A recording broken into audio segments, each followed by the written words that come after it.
Hi, welcome to another bite-sized version of JeffTV.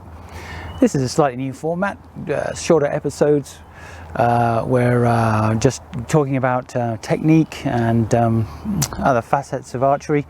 We're continuing in the vein of Khatra, and this is, I said previously, this was going to be Chinese Khatra.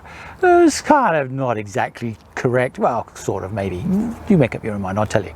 So, in Stephen Selby's book, Chinese Archery, there's a famous archer who wrote about technique called Gao Yin. And he sort of went out of favor because I think he put too many noses out of joint. Anyway, he was in fact though very influential in Japanese archery. Now, in Japanese archery, when they shoot the Yumi bow, in Japanese archery it's called Kyoto, they use a form of Khatra. I don't know what they call it in Japanese, where the bow, you have a similar rotation like you do in Korean archery, where the bow twists out to the side, but what happens is the bow keeps going. You loosen your hand and it goes round to the side. And remember, the prime objective of Khatra is to make it that the arrow is not going to strike the arrow pass or your thumb, where it's going to lose energy and perhaps be misdirected in a different direction. So what you're trying to do with Khatra is to impart as much energy to the arrow as you can from the bow. Right, so let's have a look at this, how this works. The best way to sort of describe it, I think, is to see it, because it's slightly different to the other forms of Khatra. If you've ever watched any Japanese archery, then I'm basically doing the same kind of thing.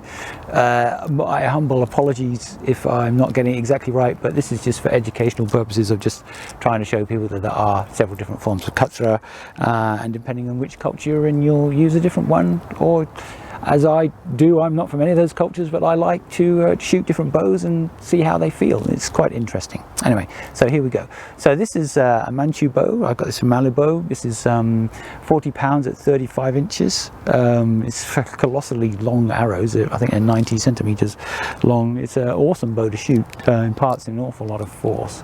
But let's have a look at the Khatra and see how that goes. So I'm going to shoot in Gao Yin style, aiming down. Just getting myself set up. Okay.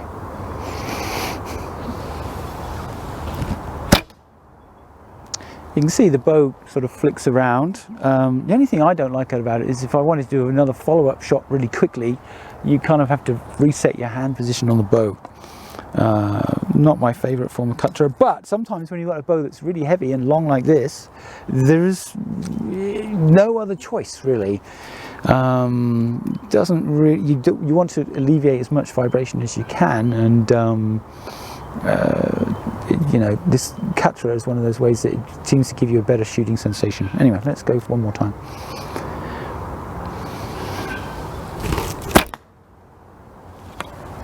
Nice gripping. Last one. I'll have a look, see if I can get it exactly right. I doubt if I can get it exactly right, but you know, we live in hope. So here we go.